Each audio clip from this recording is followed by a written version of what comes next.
Hi everyone, this is Monica Agarwal, lecturer in commerce from GGTSS Hisar. तो my dear students, आज हम financial statements with adjustment का last part करने जा रहे हैं। आज हमारा ये चैप्टर बिल्कुल कंप्लीट होने वाला है। इससे पहले वीडियो में बच्चों मैंने आपको कुछ एडजस्टमेंट बताई थी। क्या? Adjustment in respect of some errors, कि आप कुछ गलतियां कर देते हैं तो उससे रिलेटेड आपको एडजस्टमेंट करनी पड़ती है ना। तो अब वो गलतियां कौन कौन सी थी हमारी, जैसे हमने कोई कैपिटल एक्सपेंसेस है उसको अगर हमने रेवेन्यू नेचर का मान लिया, या रेवेन्यू नेचर के आइटम्स को हमने क्या माना, कैपिटल नेचर का माना। कोई डेफर्ड रेवेन्यू एक्सपेंडिचर है तो उसके लिए हम क्या करते हैं, कोई आइटम हम लिखना भूल गए हैं, लाइक कोई सेल हम एंट्री करना भूल गए या हम परचेज की एंट्री करना भूल गए हैं, तो उनका ट्रीटमेंट आप कैसे करेंगे, ये सब चीजें मैं आपको बता चुकी हूँ। तो बच्चों आइए चलते हैं। मैंने उसमें आपको एक सम नहीं करवाया था और मैंने कहा था कि हम अपनी नेक्स्ट वीडियो में उस सम को करने वाले हैं। तो आज हम अपना एक सम करने जा रहे हैं और सम आपके पास आपकी स्क्रीन पर है। सम है, the following is the trial balance of Shri Sriram printers are as at 31 March 2014। मैंने आपको बताया था डेट आपको हमेशा ध्यान रखनी है। Give adjustment entries and prepare income statement and balance sheet from the same. आपको एडजस्टमेंट एंट्रीज भी करनी है और आपको इनकम स्टेटमेंट भी बनानी है और बैलेंस शीट भी बनानी है।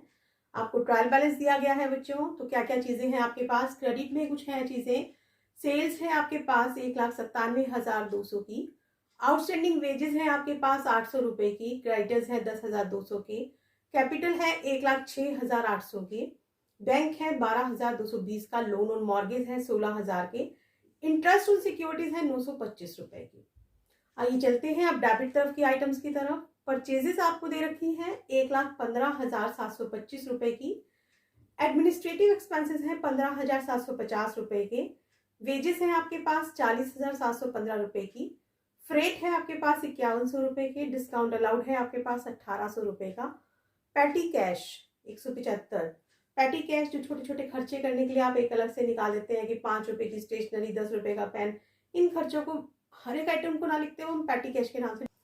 डेटर्स है 23,600 के, गिफ्ट टू वाइफ है 2500 रुपए का, प्राइस डिस्ट्रीब्यूटेड है 200 रुपए के, कमीशन पेड है 1000 रुपए की, कमीशन पेड इन एडवांस आपको दिया गया है 400 रुपए का। अब जो एडवांस में अगर आपने कोई खर्चा दे दिया है तो उसकी एंट्री आप कहाँ पे करते हैं, सिर्फ बैलेंस शीट में। इंटरेस्ट ऑन मॉर्गेज लोन 1600 रुपए का, लूज टूल्स है 5000 के, सिक्योरिटीज है 8500 की, ऑफिस इक्विपमेंट्स है 60,000 के, फर्नीचर आपको दिया गया है 7200 का, मशीनरी है आपके पास 50,000 की, पेटेंट्स है 2000 के, डेप्रिसिएशन ऑन फर्नीचर है 800 रुपए का, एंड सस्पेंस अकाउंट 2080। अगर ट्रायल बैलेंस नहीं मिल रहा तो जो डिफरेंस होता है वो कहाँ डाल दिया जाता है, सस्पेंस अकाउंट में। ठीक है, तो दोनों साइड का टोटल तो आपको एक बार मिलाना ही पड़ता है ना, इसलिए। चलिए अब कुछ एडजस्टमेंट भी दे रखी है आपको। क्या क्या है, क्लोजिंग स्टॉक आपको दिया गया है 23,000 रुपए का। अब बच्चों ऐसा करते हैं कि हम अपने साथ साथ थोड़ी थोड़ी एडजस्टमेंट यहाँ लिख लेते हैं कि जब हम क्वेश्चन करेंगे ना तो हमें बार बार इन चीजों को यहीं पे हम टिक कर सकते हैं अपना। क्लोजिंग स्टॉक है हमारे पास 23,000 का। ठीक है, goods worth ₹6400 were sold and dispatch on 29 March but no entry was pass to this effect. अब हमने गुड्स बेची हैं कितने की, सोल्ड गुड्स कितने की है हमारी 6400 की है, जिसकी हमने कोई एंट्री नहीं करी है तो इसकी हमें एंट्री करनी है। Make a provision for doubtful dates at the rate of 5% on debtors. आप यहां पे लिख लीजिए प्रोविजन फॉर डाउटफुल डेट्स कितने का है, 5%। 1/5 part of the loose tools are to be return of this year. अब 1/5 पार्ट क्या है आपका, लूज टूल्स का है, एक किस्म से ये जस्ट लाइक डेप्रिसिएशन भी आप इसको कह सकते हैं और कर सकते हैं। Wages include 2000 for installation of a new machinery. अब ये जो वेजेस में 2000 रुपए शामिल कर दिए गए हैं ये हमारे किससे रिलेटेड है, ये हमारे रिलेटेड है कैपिटल नेचर से, है ना। लेकिन हमने इनको मान क्या लिया, मशीनरी में उसमें डाला है तो हमने इनको रेवेन्यू नेचर का माना है, तो मैंने आपको बताया था उसका रिवर्स कर दीजिए। फिर कहता है कि there is a contingent liability of ₹4,000 in respect of court case. एक कोर्ट केस के चक्कर में हमारे पास आकस्मिक दायित्व है 4,000 रुपए का। बच्चों इसका हमें कुछ नहीं करना होता, जो कंटिजेंट लायबिलिटी है उसको आपने नहीं लेना, उसको आपने ऐसे ही छोड़ देना है। ठीक है, तो चलिए अब हम अपना क्वेश्चन स्टार्ट करने जा रहे हैं। सबसे पहले अब आप क्या बनाएंगे, आप सबसे पहले बनाते हैं अपना ट्रेडिंग अकाउंट, और ट्रेडिंग अकाउंट के लिए आपको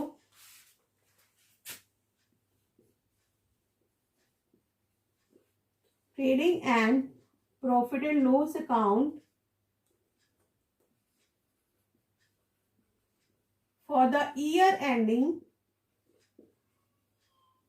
March 31st 2014, यहां तक आपको ये दे दिया गया है।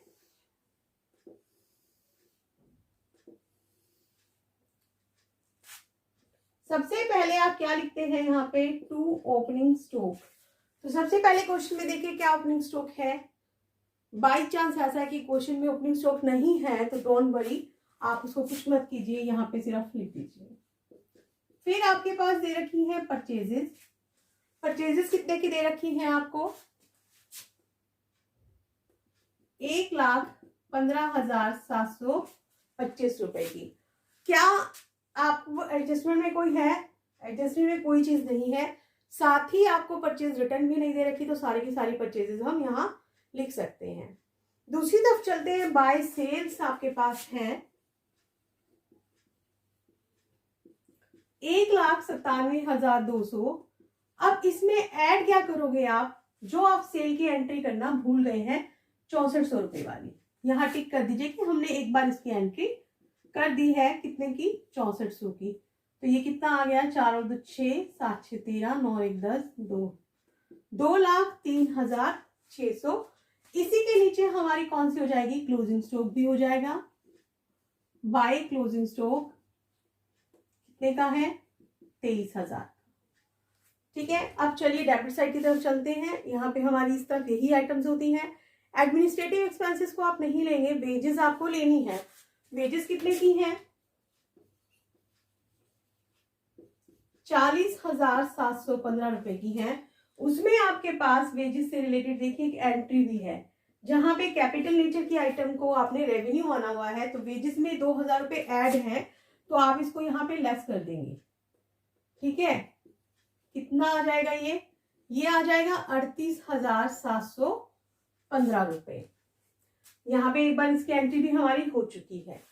चलिए फ्रेट भी हमारा इसी में ही आता है, कितने का है, 5100 का है। फिर हमारे पास है discount allowed, petty cash, debtors, gifts to wife, price distributed, commission paid, advance, interest.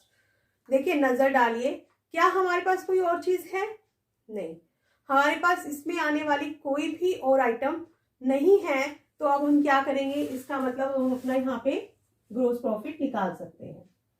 तो टू ग्रोस प्रॉफिट CD, मैंने आपको बताया था कि एक सीध में ही आपको ये करना है, 2,26,600, 5 और 5 10, 2 और 1 3 और 1 4, 6 4 10, 7 और 1 8, 7 15 और 1 16, 5 और 1 6, 8 6 14 और 5 19, 19 और 7 26, 2 और 1 3, 3 3 6, 6 और 6 12, 1 और 1 2। तो आपके पास बच्चों ग्रोस प्रॉफिट कितना आ गया, 67,060 रुपए। तो इस ग्रोस प्रॉफिट को अब हम कहाँ लिख लेंगे, बाय जीपी में, बाय जीपी BD, यहां हम मेंशन करेंगे। अब जगह नहीं है तो वापस हम अपनी कॉपीज में आपको ऊपर ही लेना है। ठीक है, बाय जीपी BD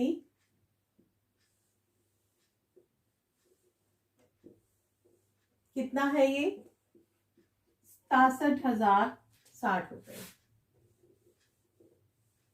जगह ना होने के कारण हम इसको रब कर रहे हैं, आप अपनी कॉपीज पर उसके नीचे ही करिएगा। चलिए हम फिर से शुरू हो जाते हैं। सबसे पहले आता है टू एडमिनिस्ट्रेटिव एक्सपेंसेस।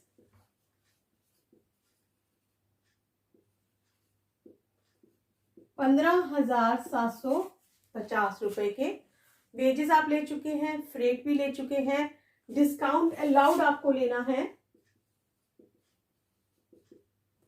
कितने का है? ₹1800 का। फिर आप पैटी कैश तो कहाँ चला जाएगा आपका? बैलेंस शीट में जाएगा, डेटर्स भी जाएंगे, लेकिन डेटर्स से रिलेटेड बच्चों एक चीज है, प्रोविजन फॉर डाउटफुल डेट 5% के, है ना। तो अब डेटर्स कितने के हैं आपके पास यहाँ पे? देखिए डेटर्स हैं आपके पास 23,600 के, और उसमें आपके पास क्या है कि जो आपने गुड्स बेची थी ना वो भी नहीं दिखाई थी, तो 6400 और बढ़ गए, कितने के हो गए आपके पास? 30,000 के। अब 30,000 के डेटर्स पर 5% की रेट से जब आप लगाएंगे तो कितना आ गया? ये ₹1500 आ गए। तो आप यहाँ क्या शो करेंगे? To provision for doubtful debts ₹1500। फिर आता है गिफ्ट टू वाइफ, ये उसका पर्सनल खर्चा हो गया, तो ड्राइंग्स बन जाएंगी। इनको आप कहाँ दिखाएंगे? बैलेंस शीट में। प्राइस डिस्ट्रीब्यूटेड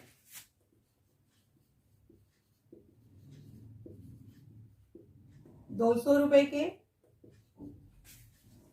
अगला है टू कमीशन पेड 1000 का।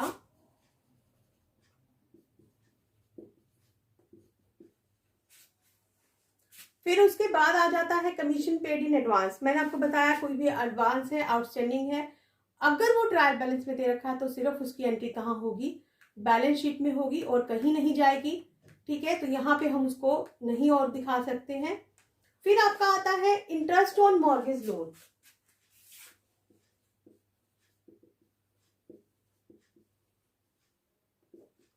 ₹1600 का। लूज टूल्स पर देखिए यहाँ पे आपको क्या दे रखा है? 1/5 जो लूज टूल्स है, तो राइट ऑफ लूज टूल्स हो गए आपके, या डेप्रिसिएशन आप इसका कह सकते हैं। 5,000 का 1/5 ₹1,000 हो गया। सिक्योरिटीज आपकी कहाँ चली जाएंगी?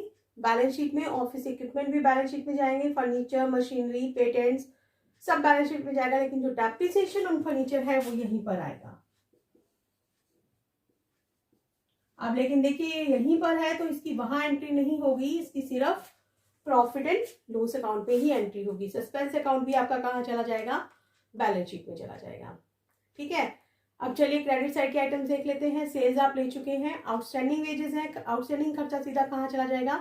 बैलेंस शीट में जाएगा। Creditors, capital, bank loan on mortgage कुछ नहीं लेना। हाँ, इंटरेस्ट ऑन सिक्योरिटीज आप यहाँ लेंगे,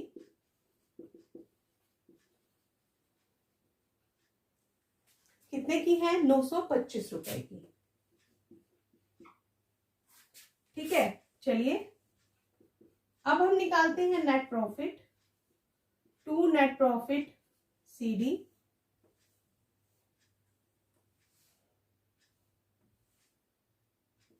पांच, 6 और 2 8, 9, 67,985 इधर का है।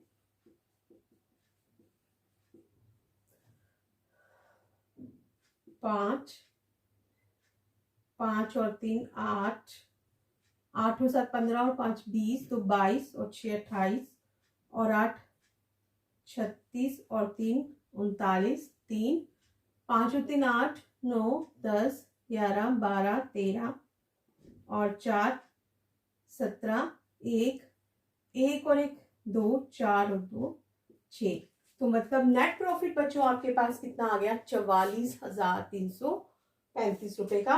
तो हम अपना यहाँ पे एक बार नेट प्रॉफिट लिख लेते हैं। नेट प्रॉफिट हमारे पास कितने का आ गया है? 44,335 का।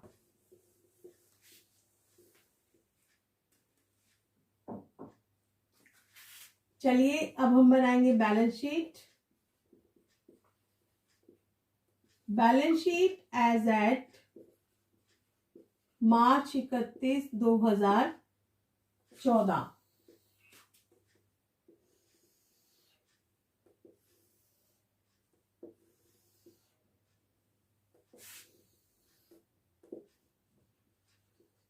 एसेट्स हैं हमारे पास, लायबिलिटीज हैं, अमाउंट अमाउंट।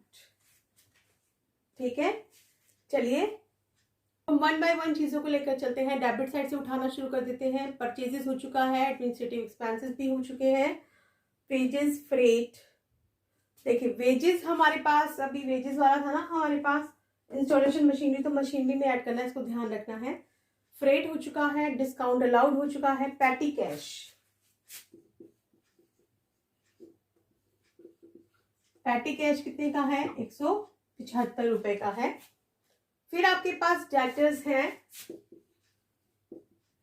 अब डेटर्स आपके पास देखो कितने के हैं, 23,600 के।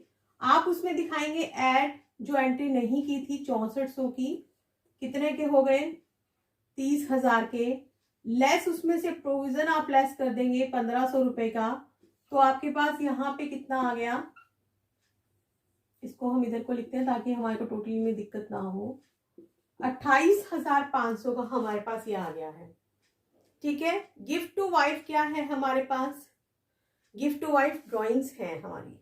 तो कैपिटल हमारी कितने की थी, कैपिटल को हम यहां ले लेते हैं।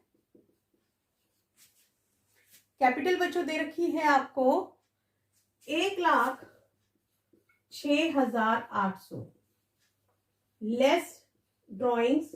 गिफ्ट टू वाइफ जो है वो ड्राइंग्स है हमारी 2500 रुपए की, वो लेस कर दीजिए। 1,04,300 आ गया। ऐड उसमें नेट प्रॉफिट कर देंगे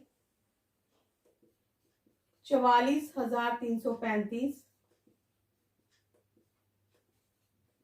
1,48,635 आ गया। ठीक है, इधर से आउटस्टैंडिंग वेजेस भी आपको दे रखी है 800 रुपए की, वो भी दिखा दीजिए। क्रेडिटर्स है आपके पास 10,200 के। फिर आपके पास बैंक है, बैंक ओवरड्राफ्ट एक किस्म से, क्योंकि जब ये दे रखा होता है तो ये बैंक ओवरड्राफ्ट ही होता है हमारा, अगर वो क्रेडिट साइड पे आपको दे रखा है तो बैंक ओवरड्राफ्ट आपके पास कितना है, 12,220 रुपए का आपको दिया हुआ है। लोन ऑन मॉर्गेज है आपके पास,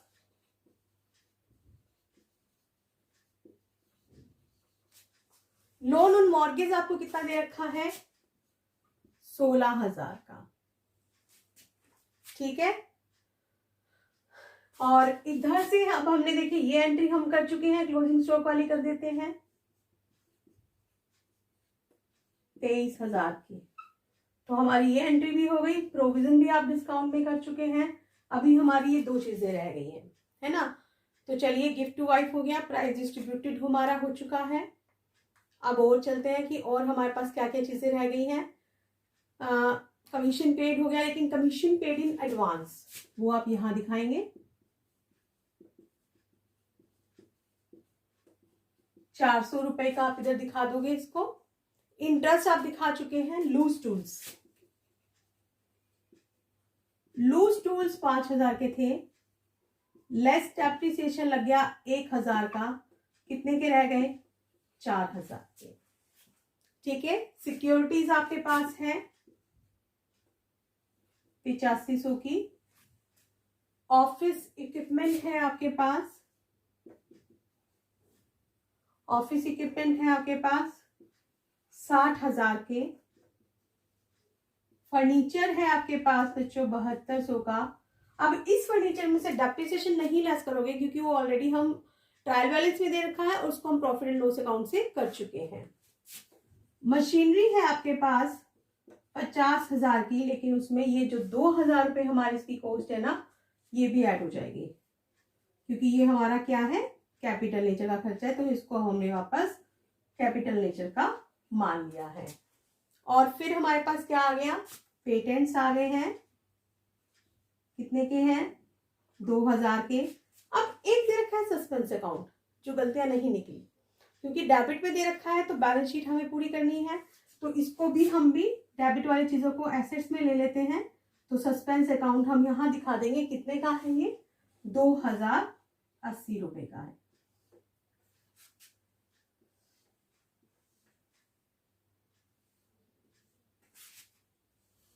आइए चलिए अब हम इनका टोटल करते हैं।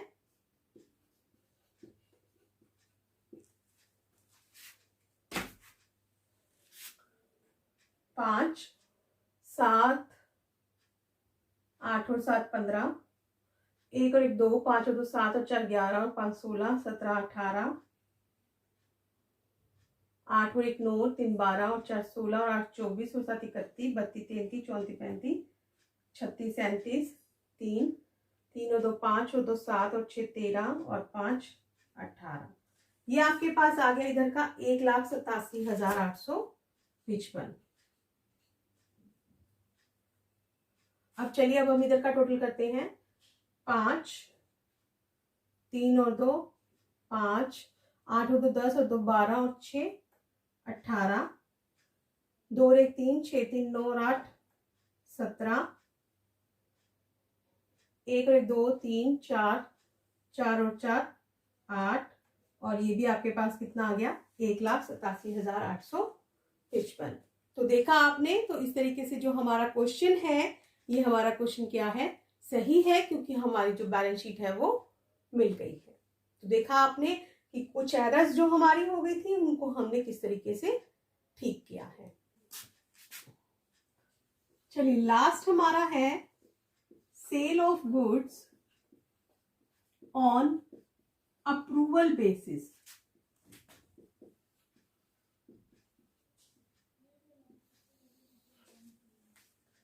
अब ये हमारा अप्रूवल बेसिस का क्या मतलब है, वो कहता है कि हमने माल तो बेच दिया, लेकिन वो कह सकता है कि अगर उसे पसंद आएगा तो वो रख लेगा, नहीं पसंद आएगा तो वो वापस बेच देगा। ठीक है, तो वापस क्या करेगा, भेज देगा उसे हमारे पास। तो अब अगर हमने किसी को इस शर्त पे माल दिया है कि वो वापस भी हमारे को भेज सकता है, तो क्या उसे सेल मानना जायज होगा? नहीं ना। तो यहाँ पे हमारी दो बातें आ जाती है कि आपने क्या करना है कि अगर आपने sale of goods on approval basis किया, आपने किसी को रखने या लौटाने की शर्त पे माल बेचा है, जिसे हम हिंदी में भी कह सकते हैं रखने या लौटाने की शर्त पर माल बेचना। ठीक है, तो अब आप इसको क्या कर सकते हैं, अगर पहली चीज if it is considered as sale, अगर आपने इसको सेल मान लिया है तो फिर आप क्या करोगे। अब अगर आपने इसको सेल माना था, मान लीजिए कि हमने हमने क्या किया कि ए को हमने, या लिख लीजिए राम को 5,000 रुपए लागत का माल 6400 रुपए में अप्रूवल बेसिस पर दिया। ठीक है, अब आपने क्या किया, 5,000 रुपए की लागत का माल 6400 रुपए में अप्रूवल बेसिस पर राम को दे दिया, जिसे आपने क्या किया, बुक्स में सेल मानकर एंट्री कर दी है, यह आपने इसके साथ किया। तो अब अगर आपने इसको कंसीडर्ड एज सेल किया, तो आपने सेल की एंट्री क्या करी होगी, यहां पे आपने सबसे पहले एंट्री की होगी इसकी Ram account debit to sales account, कितने से, 6400 रुपए से, है ना, यही एंट्री की होगी ना आपने इसकी। लेकिन ये तो गलत हो गया, आपने क्या किया, राम के खाते में नाम कर दिया, सेल्स में कर दिया। तो अब आपने करना क्या है, इसको आपने, ये एंट्री हमारी गलत हो गई है, तो अब आप इसकी रिवर्स एंट्री कर दो। क्या कर दोगे आप, sales account debit to Ram account, कितने से, 6400 रुपए से। ठीक है, तो अब यहां पे इसका मतलब क्या हो गया कि अगर आपने किसी को माल रखने या लौटाने की शर्त पर माल दिया था, तो आपने अब उसको करना क्या है, आपने उसमें ज्यादा कुछ भी नहीं करना, आपने उसकी रिवर्स एंट्री कर देनी है। जो आपने माल सेल में ऐड किया था, अब उतना ही अमाउंट क्या होगा, amount deducted in sales. Sale में से कैसे डिडक्ट हो जाएगा, अब यहां पे आप बनाएंगे ट्रेडिंग अकाउंट। ट्रेडिंग अकाउंट बनाते हो ना, ट्रेडिंग अकाउंट में आप यहाँ लिखते हैं बाय सेल्स, तो लेस आप लिखेंगे ऑन अप्रूवल बेसिस। तो यहाँ पे आप 6400 और जितने की भी सेल है उसमें से वो माइनस कर दीजिए और बाकी आप आउटर कॉलम में दिखा दीजिए। एक तो ये हो गया फर्स्ट। सेकंड आप उसको क्या करेंगे, अमाउंट ऑल्सो डिडक्टेड इन डेटर्स। अब यहाँ पे डेटर्स में कहा हो गया, बैलेंस शीट की। बैलेंस शीट की कौन सी साइड में जाता है, एसेट साइड में जाता है। तो यहाँ पे डेटर्स थे आपके जितने भी, यहाँ पे आप less sale on approval basis के जितने भी हैं वो कर दीजिए और आपका काम यहाँ पे कि जो ये आपने एंट्री करी थी वो आपकी एंट्री खत्म हो गई। ठीक है, मैंने आपको बताया था कि कोई भी अगर आप गलती कर देते हैं तो उस गलती को सुधारने का तरीका क्या है कि उसको आप वापस उल्टा कर दीजिए, यही तरीका है ना। तो ये आपने कर दिया। अब लेकिन दूसरी चीज क्या आती है, इसका सही तरीका क्या था, ये तो आपने अभी इसका इफेक्ट खत्म किया है। तो सेकंड भी इसमें चीज आएगी। सेकंड काम आप अब इसमें क्या करोगे, ये तो पहला था कि if it is considered as sale, तो दूसरा काम आपने क्या करना है, जो इसकी लागत है, ये इसकी लागत है 5000 रुपए, तो इसको आपने क्या करना है, क्लोजिंग स्टॉक में ऐड कर दोगे आप। अब क्लोजिंग स्टॉक हमारा कहाँ कहाँ आता है, दो जगह आता है। कहाँ, एक हमारा आता है ट्रेडिंग अकाउंट में और दूसरा कहाँ आता है हमारा, बैलेंस शीट में। ठीक है, तो ट्रेडिंग अकाउंट में आप क्या करेंगे, यहाँ पे आप करेंगे बाय क्लोजिंग स्टॉक, जितने का भी है एड सेल 5000 रुपए आप यहाँ पे ऐड कर दोगे और यहाँ पे भी आप क्लोजिंग स्टॉक में क्या कर दोगे, ऐड 5000 रुपए आप यहाँ पे भी ऐड कर दोगे। ठीक है बच्चों, समझ में आ गया आपको। तो ये हमारी इसकी लास्ट एडजस्टमेंट थी कि क्या sale of goods on approval basis, कि अगर आप रखने या लौटाने की शर्त पर माल बेच रहे हैं तो अगर आपने उसे सेल में दिखा दिया है तो आप उसे पहला काम क्या करेंगे, डिडक्ट सेल में से कर दोगे जितना पैसा आपने सेल में दिखा रखा है। और क्योंकि आपने सेल में दिखाया है तो डेटर्स में भी दिखा रखा है, तो आप डेटर्स में से भी वो पैसा क्या कर दोगे, लेस कर दोगे, माइनस कर दोगे। पहला उसका इफेक्ट खत्म हो जाएगा और सेकंड में फिर आप उसमें क्या करेंगे, उसको आप क्लोजिंग स्टॉक में ऐड कर देंगे। लेकिन ऐड किस चीज को करेंगे, आप यहाँ पर आप ऐड करेंगे बच्चों यहाँ पे सिर्फ और सिर्फ कॉस्ट को। ये जो हमारी कॉस्ट है, जितना माल आपने रखने या लौटाने की बेचा था, हम ही मान के चलते हैं कि वो हमारा अंतिम रहत्या है, वो हमारा क्लोजिंग स्टॉक है, तो आपने उसको वहां पर दिखाना है। तो आपने वो 5000 रुपए का माल अब आप कहाँ दिखाएंगे, क्लोजिंग स्टॉक में। अब क्लोजिंग स्टॉक की एंट्री दो जगह होती है, कहाँ कहाँ पर, एक तो होती है ट्रेडिंग अकाउंट में, तो आपने ट्रेडिंग अकाउंट में वो 5000 रुपए ऐड कर देने हैं। और दूसरी तरफ आप क्या करेंगे, क्लोजिंग स्टॉक आप बैलेंस शीट की एसेट साइड में भी दिखाते हैं, तो इसलिए आप उसको वहां भी दिखा दोगे 5000 रुपए। क्लियर हो गया बच्चों आपको। तो ये कुछ हमारी एडजस्टमेंट थी। इसमें आपको अलग अलग भी आ सकता है कि आपको थेटिकली भी पूछा जा सकता है, आपका इसका प्रैक्टिकल भी लिया जा सकता है, पूरा सम आपको अटेम्प्ट करना आ गया है। इससे रिलेटेड आपको जर्नल एंट्रीज भी बनानी आ चुकी हैं, तो इनको आप लेकिन प्रैक्टिस करते रहिएगा। जब आप प्रैक्टिस करते रहेंगे तभी आपको ये अच्छे से आएगा। अकाउंट्स एक ऐसी चीज है कि जिसपे कहावत पूरी सिद्ध होती है, practice makes a man perfect. ठीक है, तो इसको अच्छे से करिए। तो आज के लिए, क्योंकि अब हमारा चैप्टर भी खत्म हो चुका है, तो आज के लिए हमारा इतना ही। That's all.